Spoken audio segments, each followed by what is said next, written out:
Jamás olvidaremos la experiencia del poder pentecostal, esa experiencia que Dios puso en nuestro corazón y que sirve como un llamado para mantener la convicción en lo que nosotros creemos como hijo de Dios. Sabemos, hermanos, que el Dios a quien amamos está aquí con nosotros en esta mañana. Cristo Jesús también nos acompaña y mucho más la presencia del Espíritu Santo.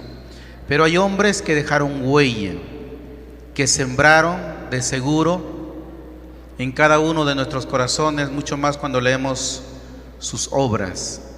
Y uno de ellos, como lo estamos tratando en estos días, es Juan Huelde. El tema que se va a dar en esta mañana es Juan Huelde como educador y como teólogo. Una vez más, con nosotros el pastor Ramón Sierra, listo para darnos la plenaria en esta mañana. Vamos a recibirle con un fuerte aplauso. Que Dios bendiga, pastor, su ministerio. Dios le bendiga, hermanos, en esta mañana. Qué bendición es poder estar juntos. Y parece que hace unas horas comenzamos la cumbre y ya estamos concluyendo. Ha sido para mí un tiempo de mucha bendición, de mucha renovación y también un tiempo de saludar personas que ya conocíamos por muchos años, líderes de aquí, y también conocer amigos y hermanos nuevos.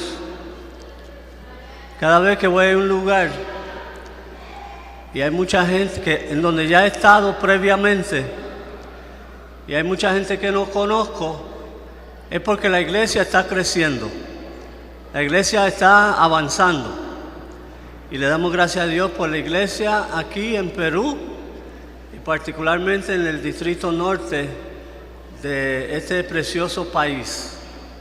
Así que le damos gracias a Dios, gracias por todo, y queremos acercarnos nuevamente tanto a la palabra como también a nuestro amigo y nuestro compañero de camino, aunque está muerto, ¿verdad? Que no es que está vivo ni su espíritu, pero Juan Wesley. Juan Wesley fue un gran hombre de Dios. Dios lo usó de una manera especial, más allá de sus expectativas, y nosotros podemos aprender mucho de él. No todo lo que él escribió ni todo lo que él sostuvo, naturalmente nosotros lo reafirmamos, pero sí la gran mayoría el Señor le ayudó, y de la misma manera que nosotros podemos aprender de otros ejemplos humanos, los pioneros de la obra, los hermanos que han seguido, pues también podemos aprender de personas que realmente son parte de nosotros, porque son parte de nuestra herencia. Y queremos reflexionar sobre el tema Juan Wesley, gracias, como educador y teólogo. Y en estas dos áreas vitales de la misión y el desarrollo de la iglesia podemos también recibir muchas lecciones de Juan Wesley. Sin lugar a dudas, Juan Wesley fue un educador y teólogo destacado y fructífero. En Wesley, las dos funciones de educador y teólogo se funden, se unen. Estuvieron íntimamente entretejidas. Siempre estuvieron juntas. Como educador, introdujo la teología. Como teólogo, siempre estuvo enseñando. Así que cuando hablamos de su ministerio, esos dos aspectos van mano a mano. No son dos cosas separadas de él y de su ministerio. Van mano a mano, y en realidad, cuando leemos su historia y vemos su ministerio, las dos no se pueden separar. Como tampoco se pueden separar en nuestros propios ministerios. A veces encontramos por ahí algunas personas que nos dicen, no predique teología, predica a Cristo. Pues eso es una falacia, porque en realidad todos predicamos teología. La pregunta no es si predicamos teología o no, porque si hablamos de Dios, si hablamos de Cristo, estamos predicando teología. La pregunta es si esa teología es sana, si esa teología está en conformidad a las Escrituras. Eso es lo que tenemos que asegurarnos, que sí lo esté. Entonces en Wesley tenemos esa combinación bien estrecha de educador y teólogo. Sin embargo, Juan Wesley no fue un teólogo sistemático como nosotros lo conocemos, ni fue un teólogo de escritorio, ni de torre de marfil.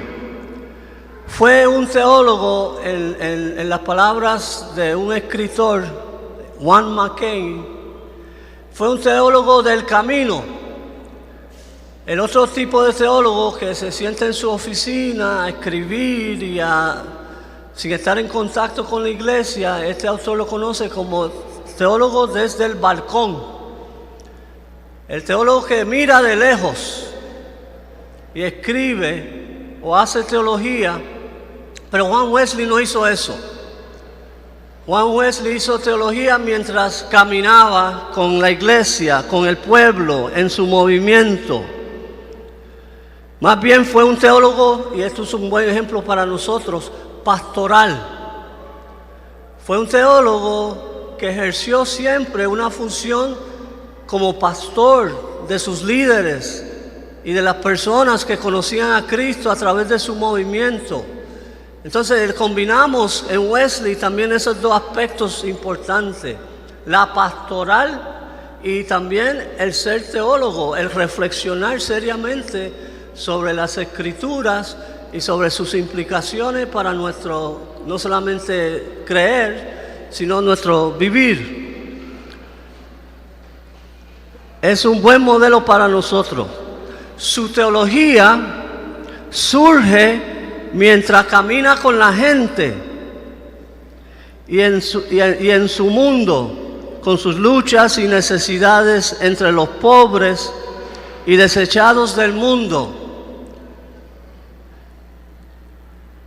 Cito a un autor que dice: se convirtió Juan Wesley en un académico popular, un verdadero intelectual que se identificó voluntariamente con los pobres de Cristo, en los barrios, en las minas y los campos del Reino Unido. Él decía y escribió: yo amo a los pobres. En muchos de ellos encuentro la pura y la auténtica gracia sin mezcla con pinturas, locura o afección. Porque el lugar donde él eligió, Wesley, estar por su propia voluntad fue junto a los pobres, a las clases trabajadoras. El rol que asumió fue el de su pastor de los pobres, consejero espiritual y teólogo. Juan Wesley no fue pobre y no venía de la clase pobre, pero Dios puso y impresionó en su corazón un amor especial por aquellos que tenían menos que él y que en su opinión y en su visión necesitaban también ser portadores del Evangelio, necesitaban también escuchar y recibir el Evangelio y poder ser transformados por el poder de Cristo y poder vivir la vida de santidad. Y no es coincidencia que la iglesia del Nazareno, bajo el liderazgo de Phineas Bresee, empieza con ese énfasis también. Phineas Bresee pensaba también que el Evangelio, como Wesley, debiera llegar a la persona, a todas las personas, pero a la persona más carecida, a la persona con menos posibilidades y menos recursos. Y que la iglesia no solamente necesitaba alcanzarlos sino que también necesitaba regresarle su dignidad y quizás la iglesia ser su voz, porque a veces esas personas no tenían su propia voz.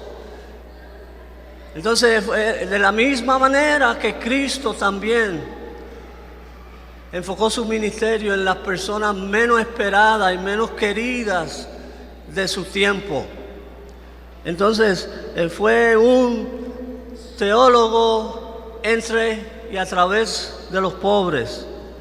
A pesar de que Wesley recibió una de las mejores formaciones teológicas formales de sus tiempos, sabemos sus estudios y todo, su teología y enseñanza, se dan a partir de su experiencia. Eso es bien clave y eso sucede con casi todos los reformadores y las personas que Dios levanta. Lo que creemos de Dios, lo que compartimos en la enseñanza, surge de nuestra experiencia directa y personal con Dios. Eso fue lo que Dios vio nacer la Reforma.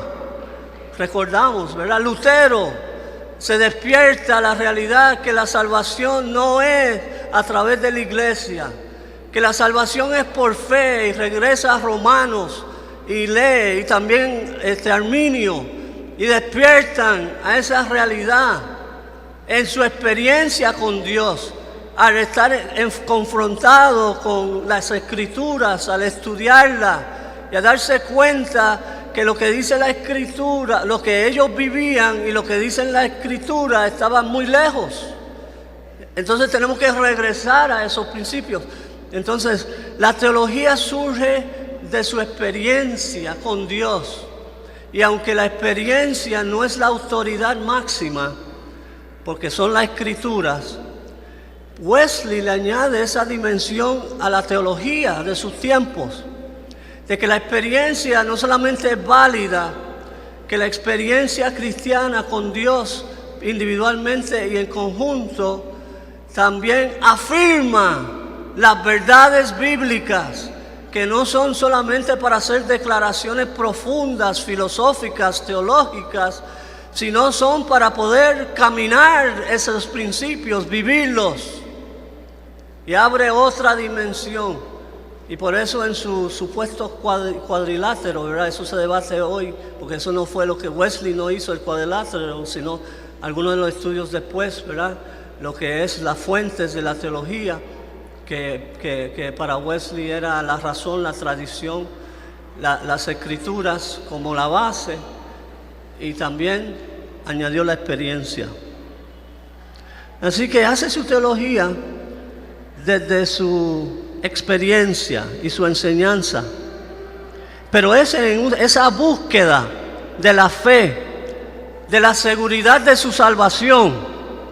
Sus fracasos, ustedes recordarán, como misionero en Georgia, después de un amorío, ¿verdad? Él se enamoró de una muchacha que al final él nunca se decidió por ella lo dejó, y poco tiempo después se casó con otro, y él se quedó en el aire, y después también no vio fruto de su ministerio, y regresa a su patria varios años después, y en medio de una tormenta, ustedes se recuerdan la historia, él se topa con los moravos, y en medio de esa tormenta, en donde pareciera que el barco iba a hundirse, él ve a los moravos alabando a Dios, contentos, listos para morir.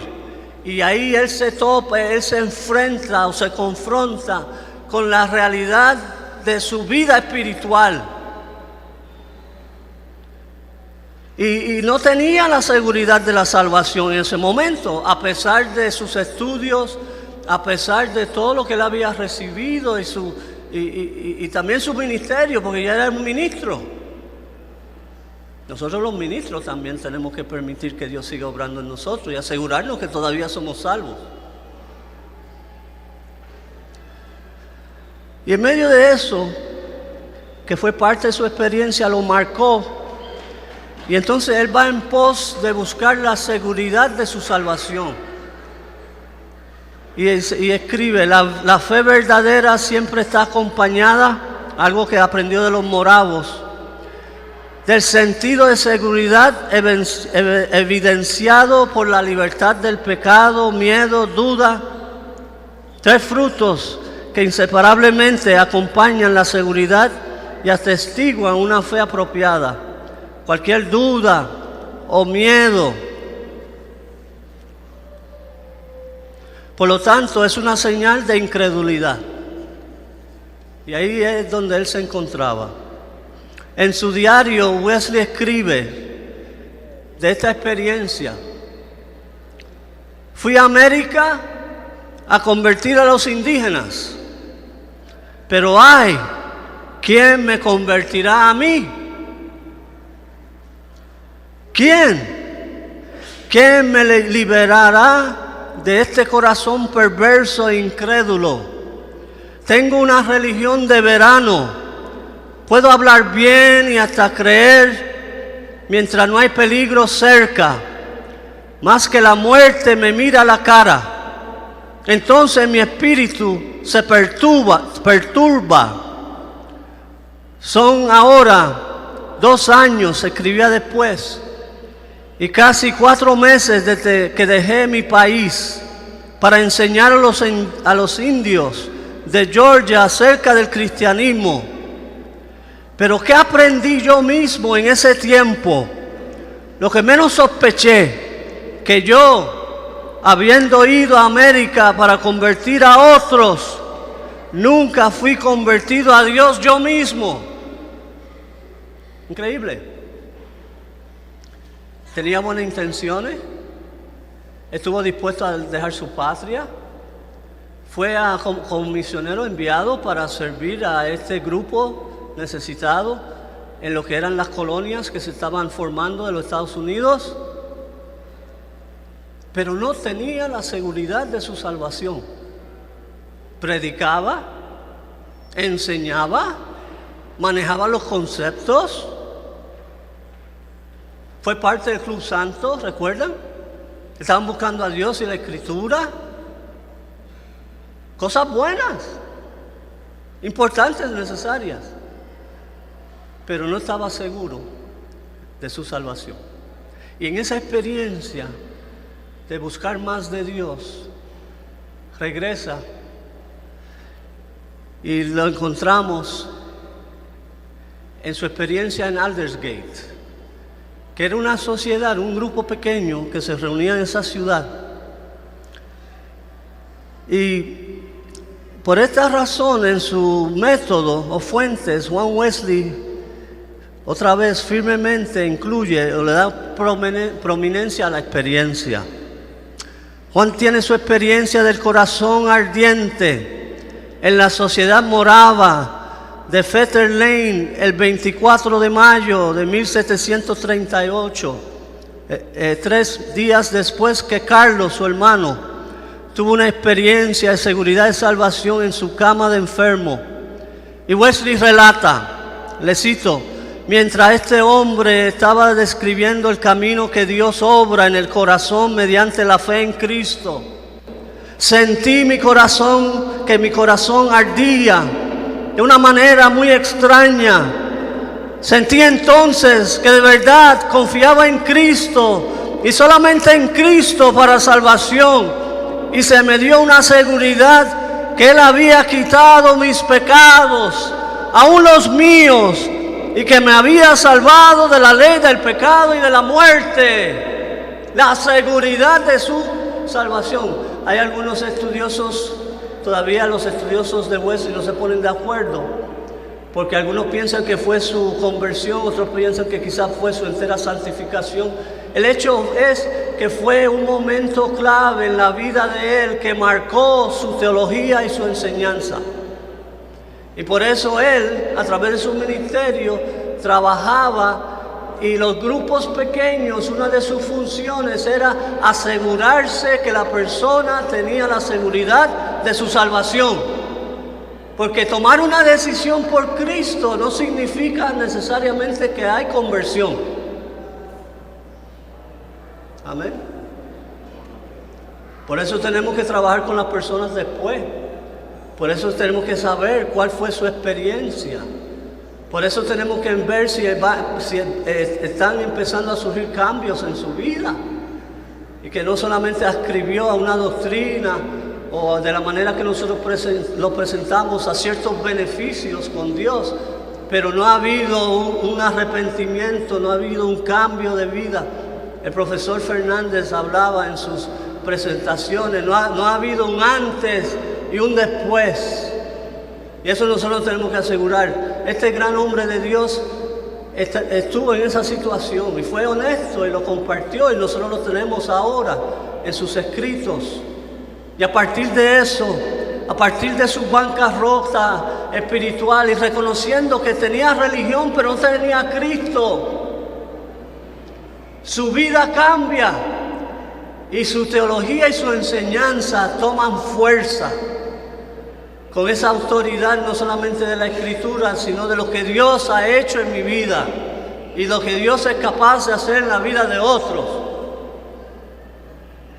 También Wesley se ha reconocido como un teólogo popular.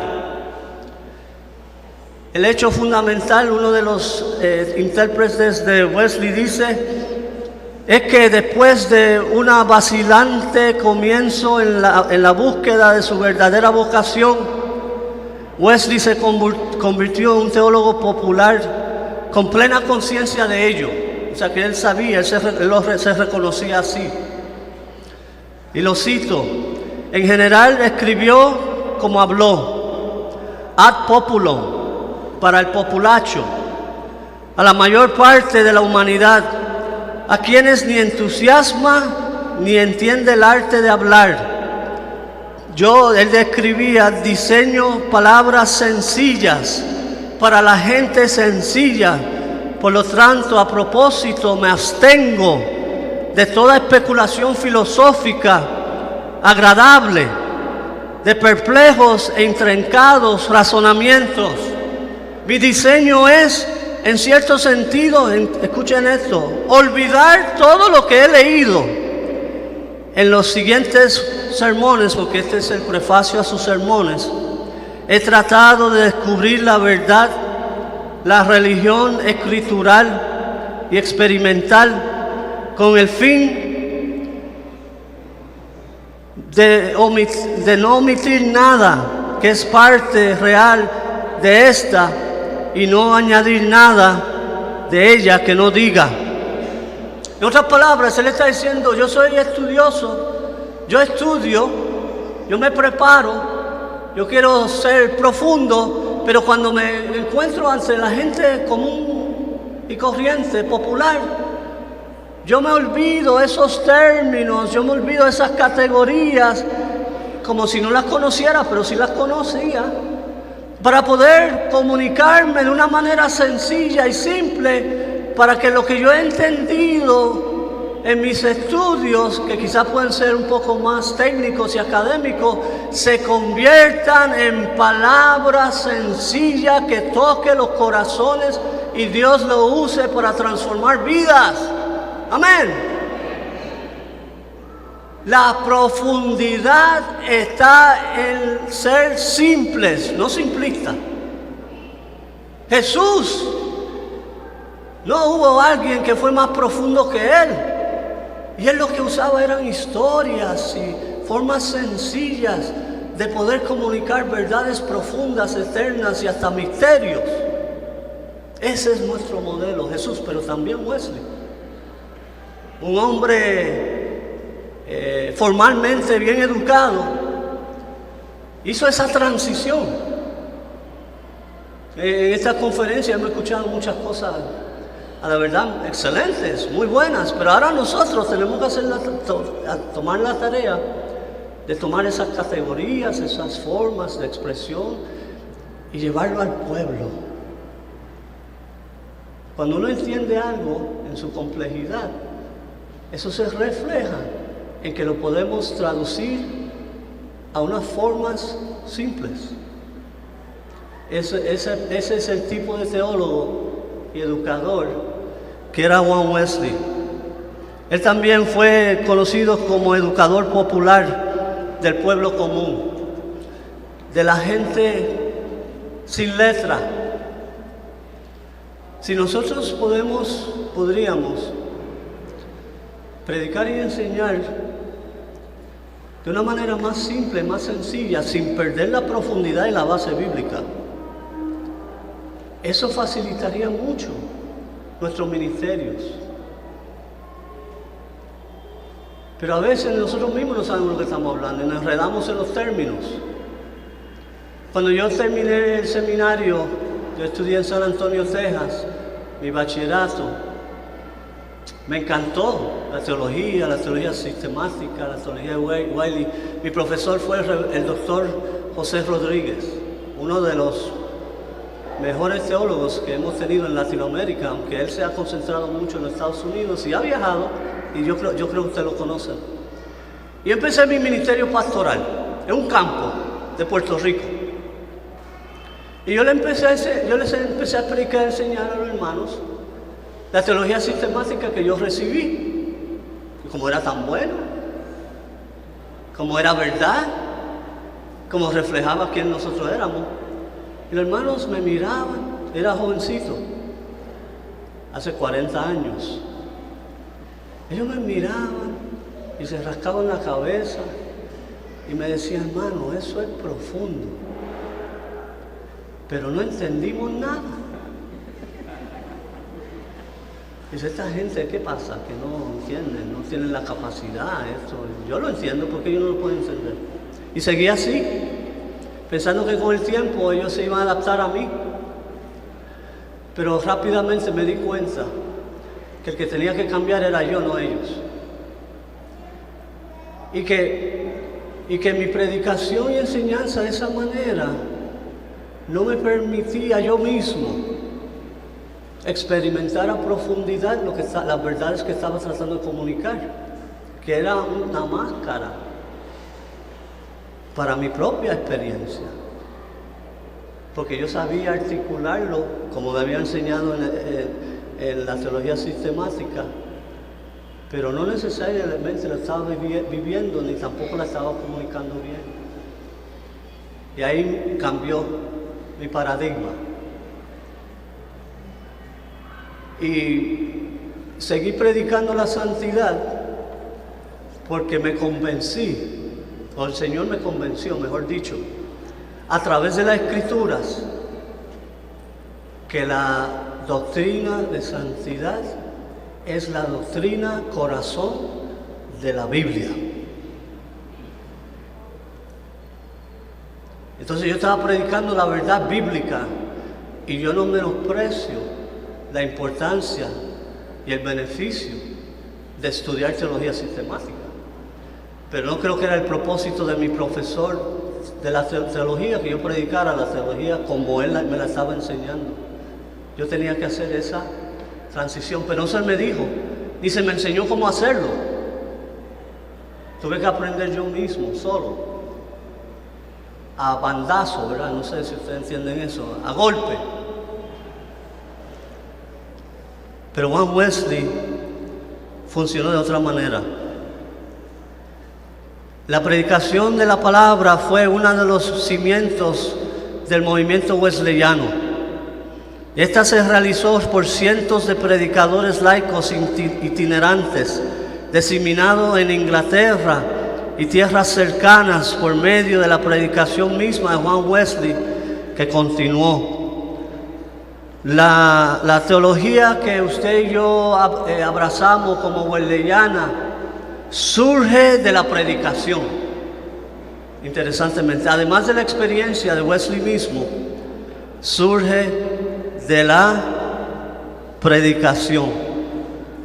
Y por eso es que la teología de Wesley la encontramos en sus sermones. Es a través de sus sermones, a través de los sermones que fueron publicados, que eran la base doctrinal de la fe. Fueron los sermones que él seleccionó para sus predicadores y para sus laicos líderes, para que ellos pudieran conocer la verdad básica de las Escrituras.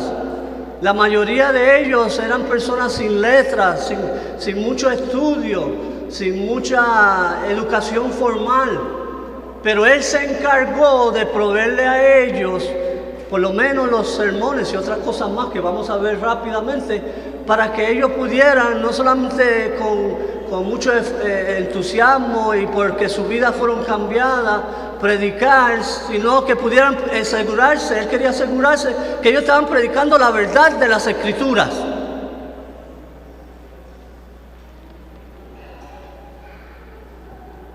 Entonces la predicación es una de las fuentes principales de la teología y la enseñanza wesleyana. Aunque él también, ¿verdad? Publicó y es parte de las obras de Wesley otros tipos de literatura. Era la predicación, pero no era una predicación pasiva, academista, a pesar de su profundidad bíblica y teológica. Fue una predicación directa al corazón de los oyentes, pasando por la mente, ¿verdad?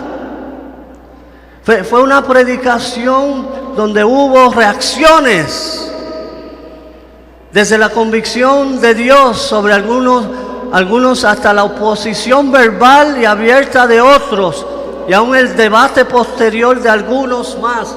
En algunas de sus predicaciones, personas empezaban a contradecirle, a decir que eso no es verdad, que se está inventando las cosas, que está hablando de algo que no se puede vivir, y él tuvo que lidiar con eso. En muchos lugares que él fue, lo sacaban a pedreada, a piedra, ¿verdad? Pedreada, porque otros que afirmaban y que vivían y que aceptaban.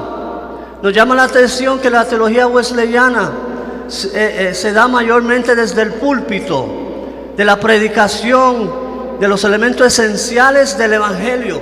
Él lo que quería que sus predicadores y sus líderes, y por eso su teología y enseñanza, predicaran no las cosas secundarias, no lo periférico, no lo que no tiene mayor trascendencia. A veces nosotros escuchamos predicaciones que ¿qué importa eso? Eso no tiene nada que ver con la vida, eso no es tan importante, y nos enfrascamos en debates y discusiones sobre elementos que no tienen mucha importancia. Él quería que sus predicadores, teólogos prácticos también, predicaran los elementos esenciales de la vida cristiana y del Evangelio. Hermano, y nosotros tenemos que regresar a eso. Los grandes avivamientos en la historia han surgido cuando la iglesia, el pueblo de Dios, regresa a su fuente principal, que es la Escritura, y enseñamos y predicamos las verdades simples de las Escrituras con profundidad, con testimonio y con misión. Y eso fue lo que sucedió en el movimiento y en el avivamiento wesleyano. El púlpito era la cátedra de la teología y la enseñanza. Así los sermones toman un matiz central en el movimiento wesleyano. Los sermones son usados como la herramienta de discipulado para la formación de predicadores laicos y líderes. Son el contenido básico de la teología que se transmite por medio de la predicación de la sana doctrina. Y también Wesley tuvo la influencia de su madre. La historia de Susana Wesley es una historia fascinante. Si usted no la ha leído, ahora hay tantos medios a través del internet y otras formas para poder entender. Susana Wesley, su mamá, fue una mujer extraordinaria, adelantada a sus tiempos. Juan fue el 15º de 19 hermanos. No había televisión. Y ella, su mamá, fue la número 25 de 25 hermanos. Menos televisión tenían ellos. De esos 19, sobrevivieron 10. Los otros 9 murieron por diferentes circunstancias en su infancia. Y esta mujer de Dios nos dice, nos describe uno de lo que escriben de ella. Fue una mujer inteligente, apasionada por los estudios. Eso era bien raro en aquella época, las mujeres no estudiaban, las mujeres no iban a la escuela, pero el papá de ella sí le enseñó, independientemente de que ella fuera una mujer. De muy joven pudo aprender griego, latín y francés. Ella entregó sus mejores 20 años de su vida a la enseñanza y el cuidado doméstico de sus hijos, sin dejar de depositar en todas ellas su pasión por el aprendizaje y por la rectitud. Ella le dedicaba 1 hora a cada hijo.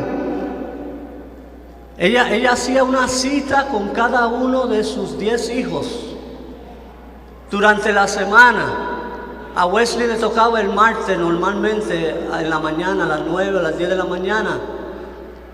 Y tenía 1 hora con cada hijo para ver cómo estaba, para ver cuáles eran sus preocupaciones, pero más importante, para revisar su vida espiritual, para ver cómo estaba su vida espiritual, para enseñarles a orar, no en la iglesia, en la casa, para enseñarles a orar, para imprimir en ellos un amor por las escrituras, ella explicándole y enseñándole, y también por los demás y por la iglesia. ¿Cuántos aquí tienen 10 hijos? Todas las semanas. El papá de Wesley era otro caso. No vamos a hablar de él. Él fue pastor, él fue ministro, pero tuvo sus dificultades, se endeudó, fue a la cárcel. Era una persona que le gustaba la controversia. Entonces siempre estaba metido en algún lío. Pero fue pastor. Le quemaron la casa 2 veces. Ustedes recuerdan la primera vez que Wesley era un niñito. Y él recuerda esa experiencia también, traumática, en donde él se encuentra dentro de la casa. No hay forma de llegar a donde él. Los hombres se unen con el papá. Él se tira. Y de ahí en adelante él dice: yo soy un tizón que fue sacado del fuego. Dios tenía un propósito para su vida y le salvó la vida. Así que, pero la influencia de su madre fue increíble. Le enseñaba a sus hijos los idiomas. Latín, griego. No sé si se le coló español, yo no, en esa época. A niños. Y todos ellos crecieron y sirvieron al Señor. Y entre esos 10 habían 2, Carlos y Juan, que serían los instrumentos especiales y poderosos de Dios para un avivamiento que arrasó con toda Inglaterra. Necesitamos preparar reformadores en nuestros hogares.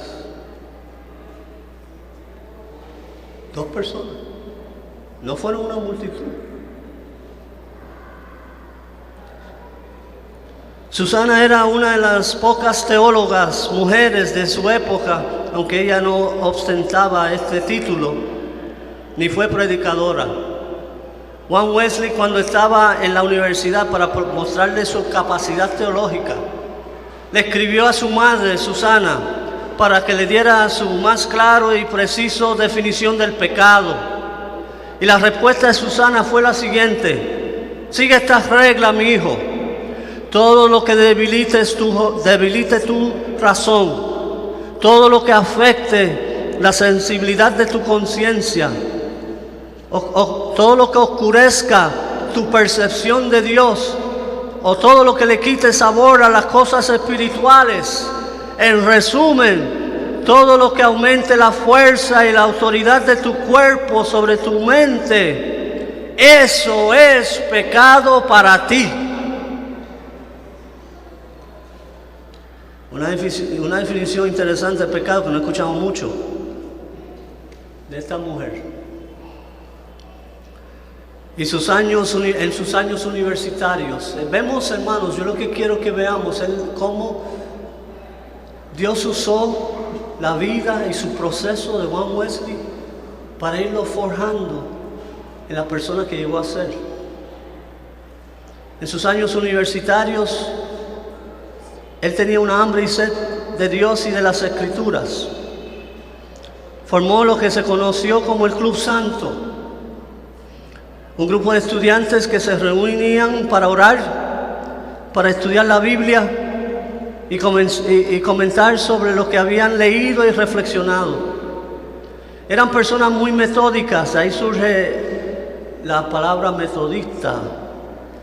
Muy metódicas en su asistencia a los servicios de comunión, y como resultado de sus prácticas tan ordenadas, sus compañeros comenzaron a llamarlo metodista, burlándose de ellos. Así que, y luego entramos, como ya mencionamos, en su fracaso en Georgia. Todas esas cosas fueron formando a Juan Wesley. El ministerio de Wesley, quiero compartir un poquito rápido también, de su ministerio como educador y teólogo. La contribución que es mayor que nosotros conocemos es el sistema de grupos pequeños de discipulado y desarrollo de líderes. Como educador, él formó ese sistema. Los grupos pequeños no comienzan con Wesley. Hubieron otras personas, otros líderes que usaron este método, pero no por mucho tiempo ni tampoco muy efectivamente. Pero él conoció este método y empezó a usarlo en su movimiento.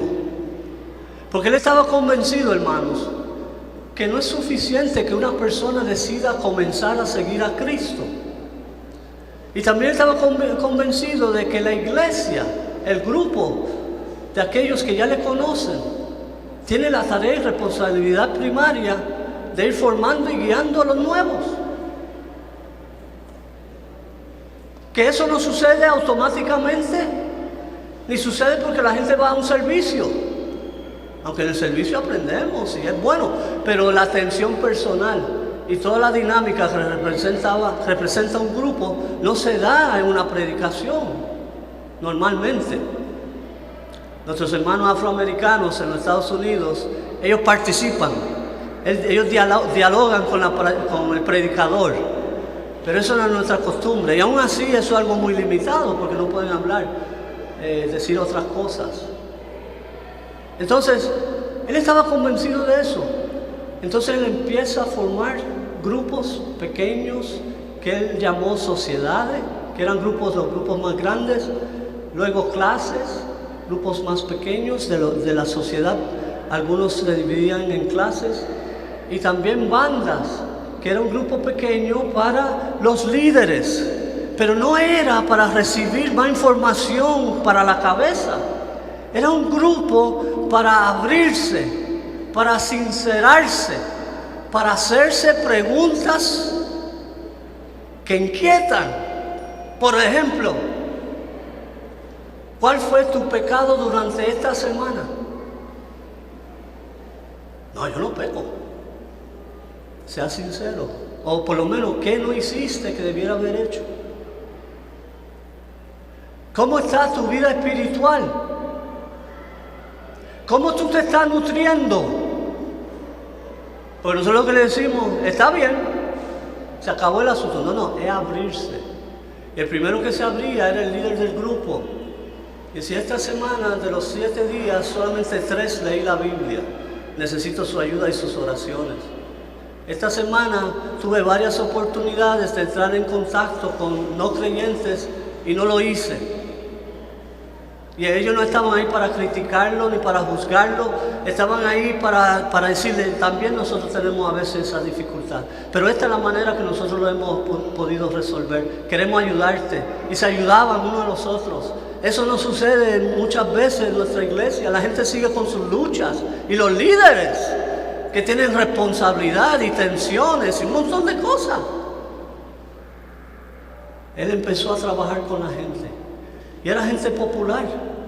Eran algunos, ¿verdad? No todos, porque él también llegó a la clase media y rica en algunas instancias, aunque su movimiento se dedicó más a la clase baja. Educacionalmente el sistema que él creó fue increíble.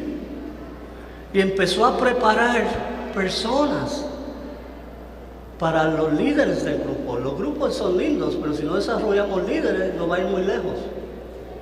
Y seguimos supervisándoles y trabajando con ellos y ayudándole a ellos en sus propios asuntos, para que ellos también puedan ayudar a las personas que están liderando.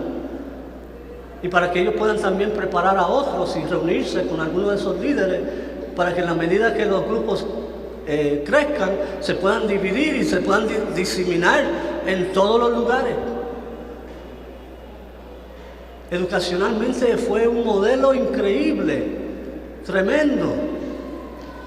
Y también preparando a sus predicadores itinerantes. Cada uno de ellos tenía una ruta en donde iba varios días de la semana, predicaba, atendía, seguía a otro lugar y a otro lugar, ¿verdad? Él los preparaba. Él pasaba tiempo con ellos. Se dice, toda sociedad, hablando de ese sistema, no es otra cosa que un grupo de personas que tienen la apariencia, pero buscan la eficacia de piedad. Era para crecer espiritualmente e integralmente, unidos con el propósito de orar juntos, unos por los otros, de recibir la palabra de exhortación y de cuidarse mutuamente con amor, ayudándose unos a otros a ocuparse de su salvación, porque la salvación hay que trabajarla, aunque es por gracia, a fin de discernir con más facilidad si en realidad se están ocupando de su salvación. Cada sociedad se divide en pequeños grupos nominados clases, según sus respectivos domicilios, según su localización geográfica. Cada clase cuenta con una docena de participantes, a uno de los cuales se le da el título de líder. Ese sistema educativo de discipulado que Dios dirigió a Juan Wesley a desarrollar es una de las contribuciones más poderosas que tenemos del movimiento wesleyano y que nosotros debemos aprovechar en nuestras iglesias. No es que no podemos tener cultos, pero necesitamos ese elemento personal y directo. Y en el proceso levantar y desarrollar líderes que, aunque tienen un grupo pequeño de 10 o 15 personas, aquel entonces se están desarrollando, y algunos de ellos quizás llegarán a ser pastores o llegarán a ser maestros, pero no enseñando solamente principios, sino ayudando a la gente a formarse espiritualmente y también a servir a otros. Los grupos pequeños también tenían una dimensión de evangelismo y de compasión. En esos grupos se recogía una ofrenda pequeña, no era mucho dinero. Y lo que hacía Wesley con esas ofrendas es que la usaba para ayudar a los pobres de esa comunidad. No se le pasaba una. Y luego esas personas querían escuchar más de la palabra. Y como hay un grupo que se está formando y un líder que está formando a otros, le digo, muy bien, ¿cuándo nos reunimos? El movimiento wesleyano se desarrolla a través de este sistema educativo de formación, no de información nada más, de formación desde las bases. No fue un gran ola en donde había millones y cruzadas de millones, eso pasó después. Era en los grupos pequeños de personas que habían sido transformados por el poder de Dios, que habían sido capacitadas para que habían sido ayudadas para vivir su vida cristiana, para crecer y desarrollarse, y con esa pasión y ese entusiasmo de compartir con otros. Y asimismo desarrollaron otros líderes, y el movimiento wesleyano de una manera silenciosa empezó a expandirse. Y claro que sí que hubieron también campañas evangelísticas al aire libre. Claro que sí que hubieron manifestaciones, o sea, Dios se manifestó a través de grupos de multitudes que venían a escuchar a Wesley. Pero ¿de dónde venían ellos? Eran familiares y amigos de las personas que estaban involucradas en los grupos. Y otras personas. Entonces, el aporte educativo es impresionante. También Wesley le proveyó equipamiento a sus líderes. Todo lo que Wesley escribió, los sermones, los tratados teológicos, todo eso era para ayudar a sus líderes en su desarrollo. No había seminario. La iglesia oficial no le interesaba a los pobres, ni el ministerio de Wesley, aunque Wesley nunca se desligó de la iglesia anglicana y siempre iba e invitaba a sus seguidores a ir a la iglesia para recibir los sacramentos, la Santa Cena, mejor dicho.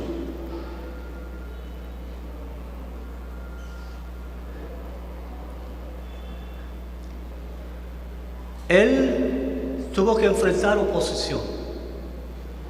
Él tuvo oposición externa, personas que lo atacaban por sus creencias, que lo atacaban a veces por el tipo de personas con quien estaban ministrando, que lo atacaban porque esto estaba sucediendo fuera de la iglesia. Y el propósito de Wesley nunca fue formar una iglesia. Eso surge después que él muere. Y también ese conflicto interno, uno de ellos era, vamos a formar nuestra propia iglesia. Y Wesley dijo, mientras yo esté vivo, esto nunca va a ser una iglesia. Tan pronto murió, se convirtió en otra iglesia, porque sus líderes, ¿verdad?, tenían esa visión. Ya él no lo podía detener. Pues se murió, ¿verdad?, no podía hacer más nada. Entonces, oposición. Empezaron a surgir calvinistas entre su propio grupo. Y él tuvo que, con la enseñanza de la Escritura y con los tratados, y todo lo que él escribió fue respuesta a alguna situación. Entonces, no vemos a un teólogo, un educador que se está inventando enseñanza y teología para que la gente sencillamente la consuma. No, vemos un teólogo y un educador que está reaccionando y tratando de mantener la gente puesta con los ojos en Jesús y en las Escrituras, y todo lo que escribió, todo lo que enseñó. Ellos tenían conferencias anuales en donde discutían, debatían, se ponían de acuerdo cómo el movimiento iba a seguir. Él empezó a escribir sus diarios, él empezó a escribir varias cosas, muchas cosas que no tenemos tiempo para mencionar. Pero todo era en función del movimiento, todo era en función de las Escrituras, todo era en función de que lo que Dios le había dado pudiera seguir y pudiera avanzar y pudiera tocar las vidas de muchas otras personas.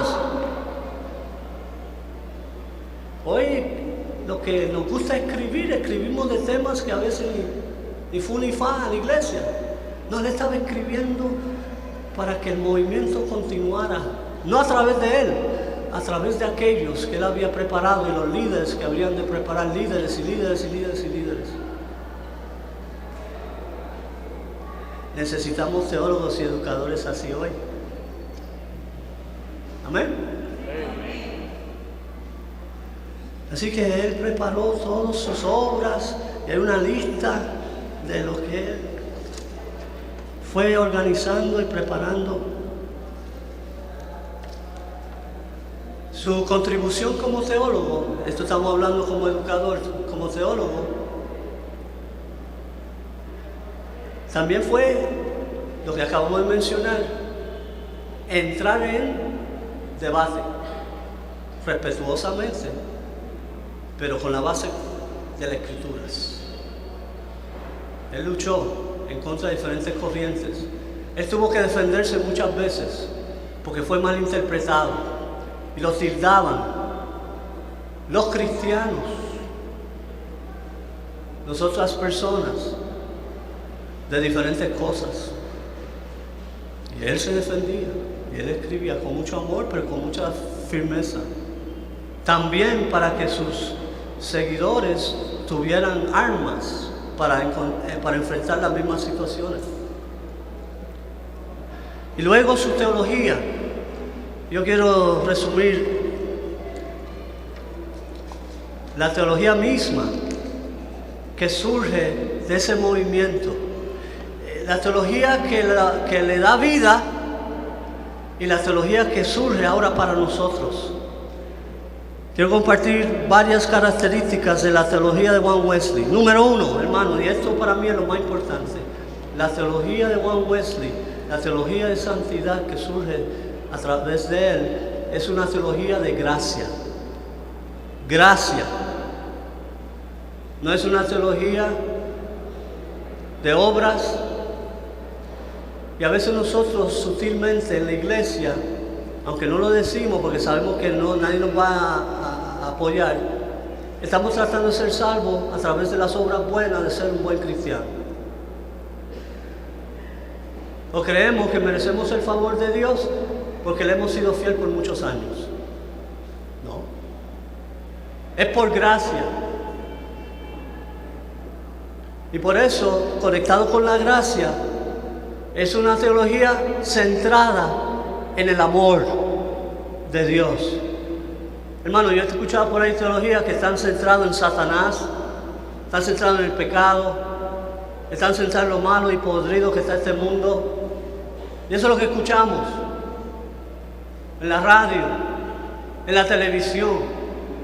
Pero nuestra predicación y nuestra enseñanza, aunque no ignoramos nada de eso, el mal, el pecado, eso es una realidad.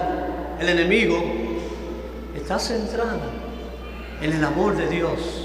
Nuestra primera palabra no es lo malo que son la gente, es lo amoroso que es Dios para esas personas que sí son así y para nosotros que por gracia todavía estamos caminando con Él. Es una teología de gracia y por eso el proceso de salvación se divide así: la gracia preveniente, la gracia previa, la gracia preparadora, la gracia que Dios usa a través de circunstancias y personas para acercarnos a Dios hasta que nosotros finalmente tomamos la decisión de seguir a Cristo. La gracia salvadora, que somos salvos por fe, a través del arrepentimiento, a través de la fe en Cristo, por los méritos de su sangre derramada en la cruz del Calvario, por nosotros y por su resurrección. Es por gracia, es por lo que Él hizo por nosotros. Y lo mínimo que nosotros podemos hacer es abrir los brazos y recibir esa gracia para ser salvos de verdad y tener la seguridad de que Cristo vive en nosotros y a través de nosotros.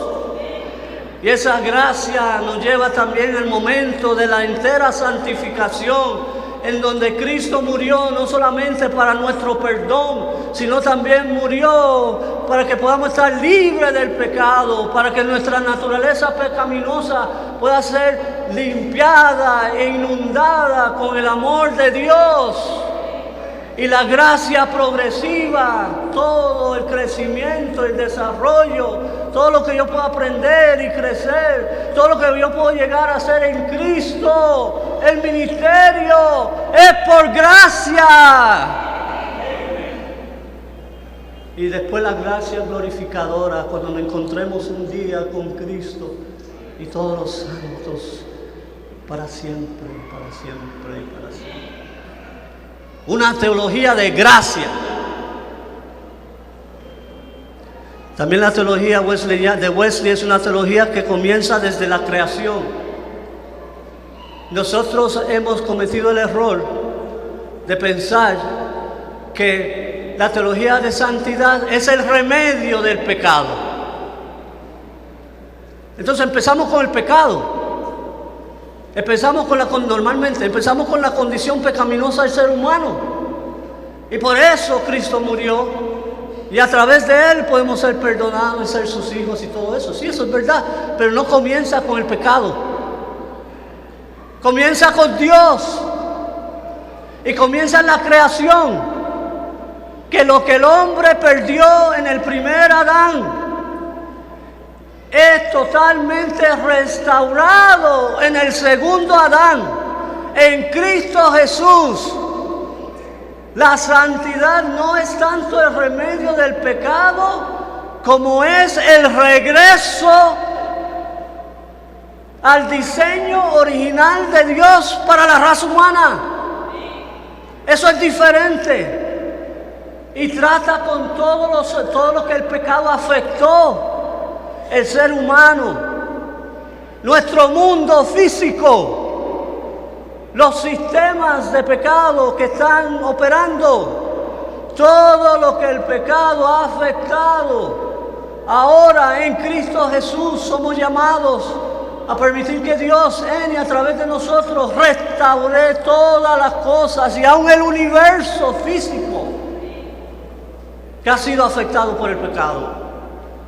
Entonces, es una teología que comienza en la creación para decir que lo que Cristo hizo, aunque sí resuelve en un sentido, si queremos hablar así, la situación del pecado, pero es porque no es como un elemento nuevo, sino es como un regreso al diseño original. Por eso nuestra teología tiene que comenzar en la creación. Y eso fue lo que hizo Wesley. Es una teología centrada en el amor de Dios y en el amor al prójimo. ¿Cómo podemos decir que conocemos lo dice Juan, ¿verdad? ¿Cómo podemos decir que amamos a Dios que nunca hemos visto físicamente y no amamos a aquellos que vemos con nuestros ojos y palpamos todos los días? ¿Cómo podemos decir que somos un pueblo cristiano, santo y misional si no nos amamos unos a los otros, aunque somos distintos? Y no amamos a los que no le conocen. ¿Cómo es eso? Usted puede tener la teología correcta, pero si no ama, no ha avanzado mucho. Nuestra teología está centrada en la teología de Wesley, la nuestra, en el amor de Dios. Es una teología del Espíritu. Yo no sé de dónde algunas personas han dicho, porque yo lo he escuchado desde pastor y en otros lugares, que la iglesia de Nazareno no cree en el Espíritu Santo. No conocen nuestra doctrina. O están igualando el Espíritu Santo a ciertas manifestaciones exteriores que ahora mismo los grupos que han creído eso por mucho tiempo lo están cuestionando.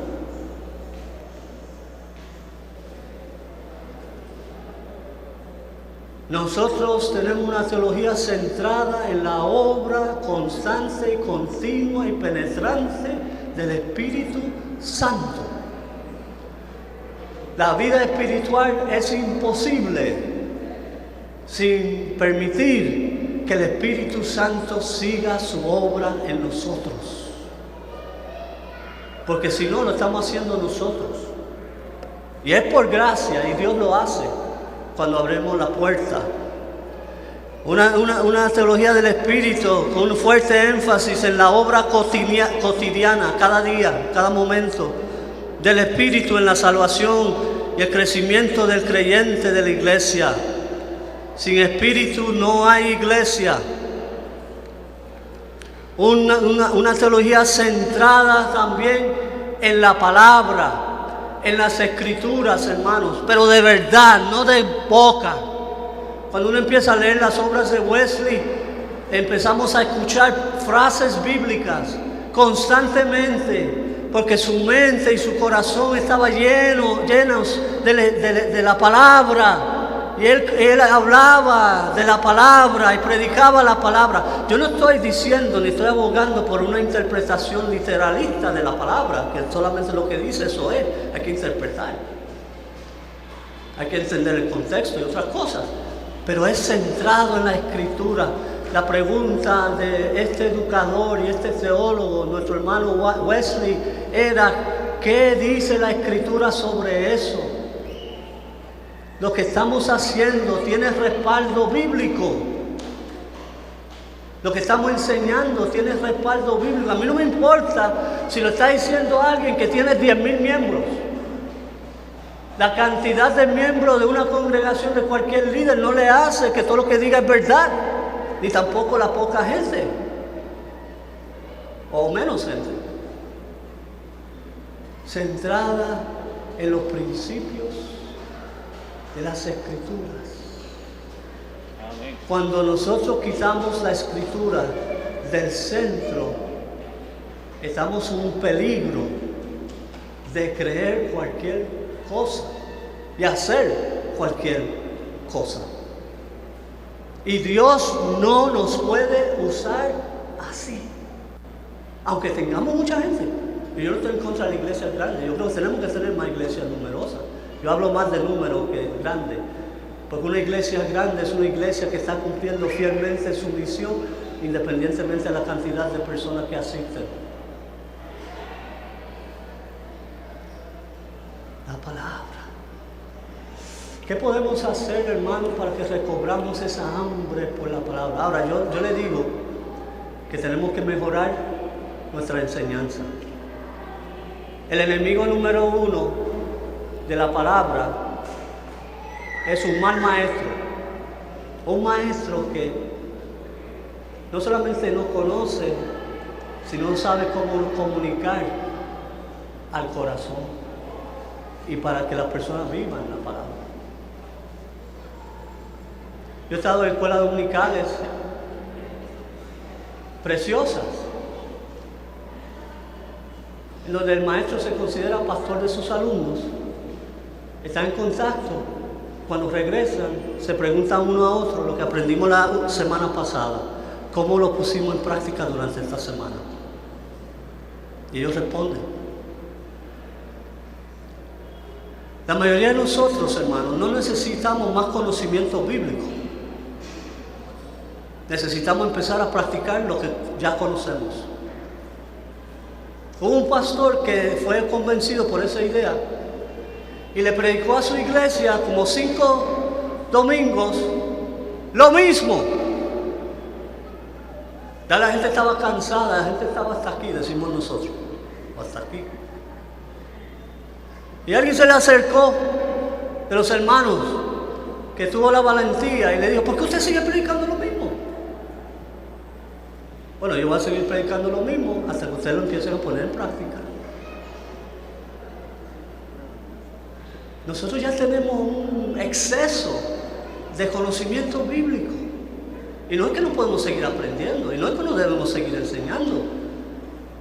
Pero cómo eso está cambiando nuestra forma de vivir y nuestra forma de servir y nuestra visión y nuestra misión. Una teología centrada en la palabra. También es una teología compasiva, con impacto social. Compasiva.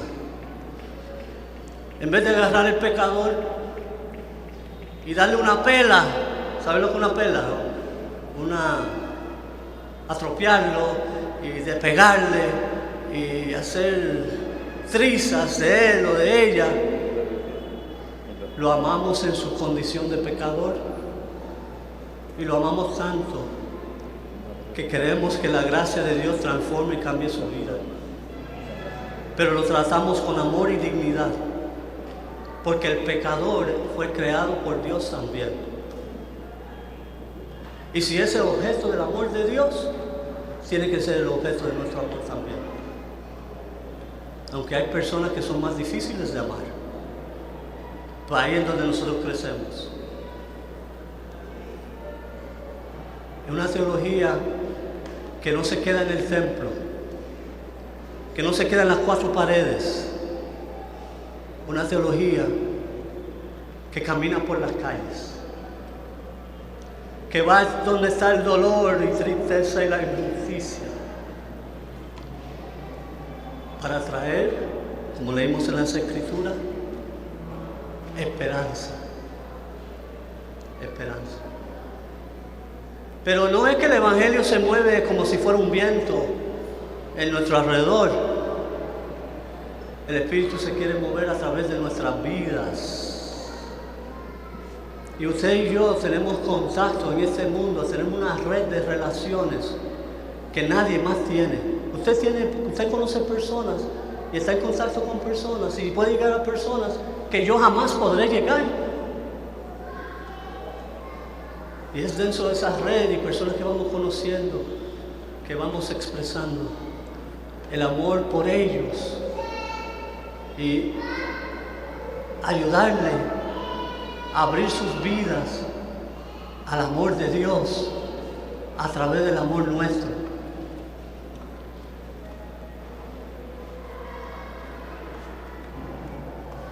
Y nos preocupa.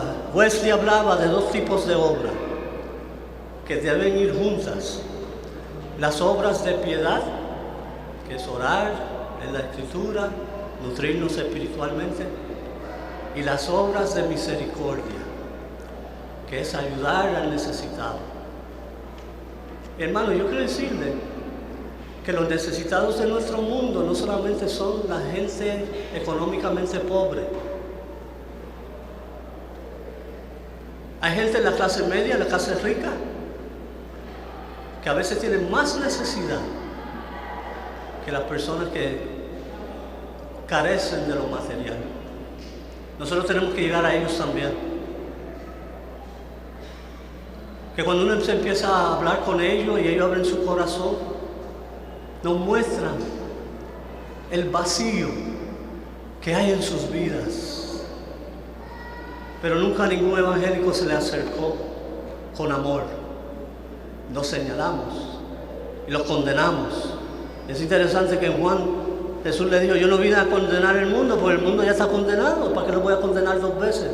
Yo he venido a salvar el mundo. Hay gente en las diferentes estratas sociales que tiene gran necesidad de Dios, de usted, de su amor a través de su vida. No tengamos miedo, no seamos tímidos, establezcamos relaciones con ellos, porque ellos también, como dicen en Puerto Rico, y aquí yo creo también, son almas de salvación. Una iglesia, una teología preciosa que hemos heredado, y otras cosas, ¿verdad?, que no tenemos tiempo para mencionar. Juan Wesley fue un gran educador y un gran teólogo en su época, un gran ejemplo, y nos motiva a que nosotros lo seamos hoy, Amén. aquí en Perú y en donde quiera que nos encontremos. Durante el ministerio, con esto concluimos, de Wesley, él cabalgó unas 500,000 kilómetros. El estudio de Juan Wesley y su mesa de estudio como teólogo era un caballo. El medio de transportación que él usó, que era común. Algunos dicen que él conocía mejor a su caballo que a su esposa. Y yo creo que a lo mejor es verdad. Al final su esposa lo dejó, porque él no le dedicaba mucho tiempo. Y ella era tremenda también.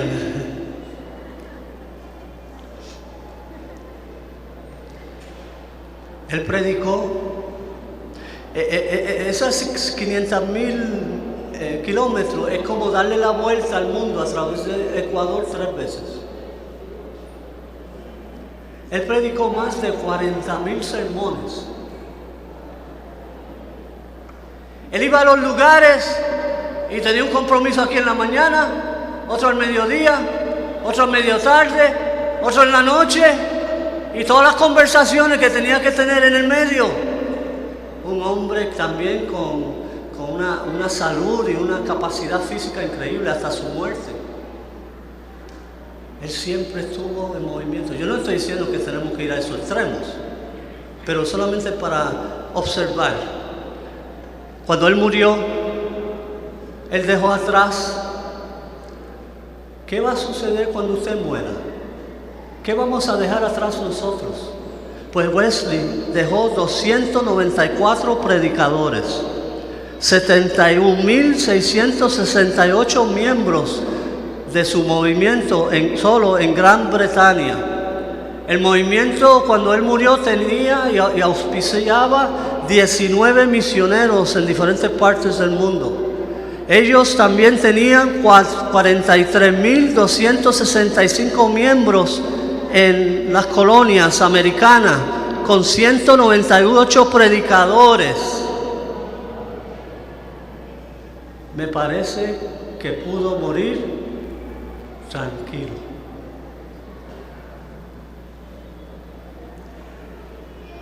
El avivamiento que Dios realizó, porque no solamente fue un movimiento, fue un avivamiento, hermanos. Y nosotros estamos esperando un avivamiento. Pues tenemos aquí un montón de elementos que nos van a servir para ese avivamiento. Lo que hizo que este avivamiento surgiera y tomara fuerza e influyera en la sociedad fue todos los elementos que estamos viendo de la teología, todos los elementos que estamos viendo del discipulado y preparación de otros, todos los elementos que hemos visto de Él como educador y como teólogo, pero un teólogo diferente.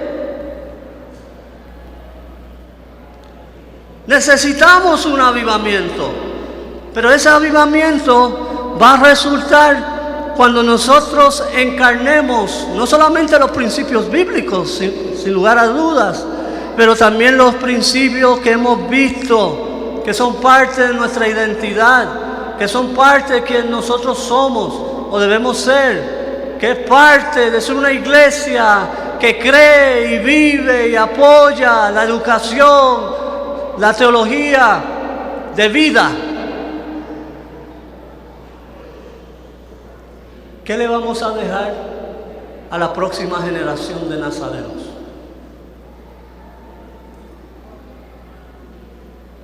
Nosotros debemos estar pensando en eso.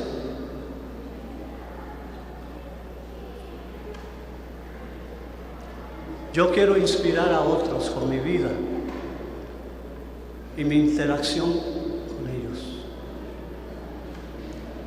Yo quiero dejar frutos que permanezcan más allá de mi vida.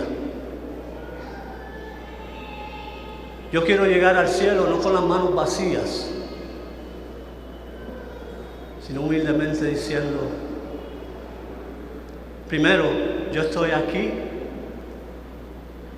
Si llegare, como Pablo decía, yo estoy aquí porque muchos de ustedes contribuyeron a mi vida. Y yo espero que también humildemente otros puedan decir, yo estoy aquí porque tú, cada uno de nosotros, aportamos algo valioso y significativo a sus vidas. ¿Qué mejor legado que una vida de santidad?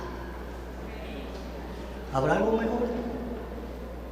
Pero una vida de santidad encarnada como peruanos en este tiempo crucial que nos ha tocado vivir.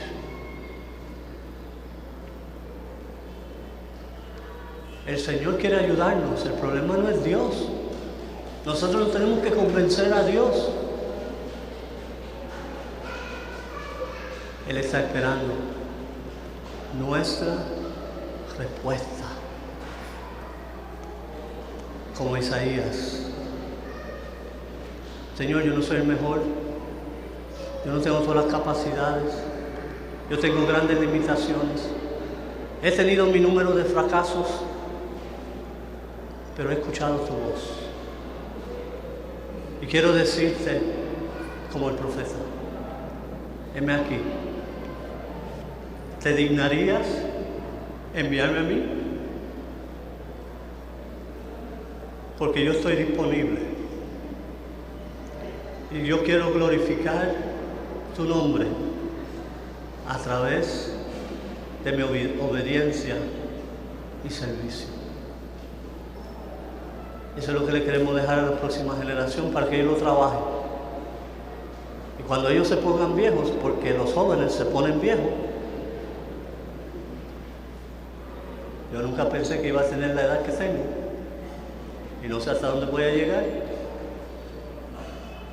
También la otra generación le puedan dar algo mejor de lo que recibieron, para la honra y gloria de Dios. Ser educadores y teólogos en la iglesia no es tarea sencilla, de la manera que hemos visto, pero es una tarea indispensable para la vida de la iglesia hoy y el futuro.